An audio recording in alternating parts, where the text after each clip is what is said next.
Praise the lord.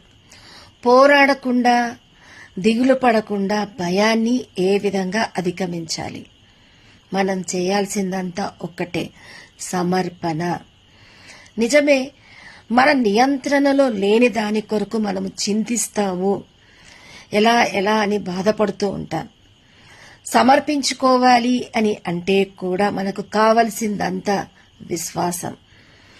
అందుకే దేవుడు అక్కా చెల్లెలు ఇంటికి పిలువబడినప్పుడు దేవుడి యొక్క నామాన్ని ఆయన పాదాల చెంత కూర్చొని సమర్పించుకున్న మరియా ఉత్తమమైన దానిని ఏర్పరచుకుంది.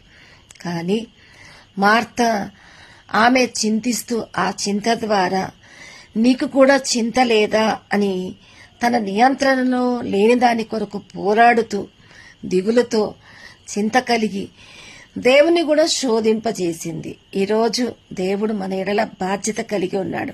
అందుకే మీరేమైనా ప్రార్థన చేసినప్పుడు పొంది ఉన్నాము అని నమ్మి ఆయన నామంలో ప్రార్థించమని సెలవిచ్చాడు. బాధ్యత కలిగి ఉన్నాడు గనకే పొంది ఉన్నాము అని దేవుడు సెలవిచ్చినప్పుడు మనము కూడా సమర్పించుకొని ఆయన సన్నిధిలో విజ్ఞాపన చేయవలసిన వారంగా ఉంటున్నాం.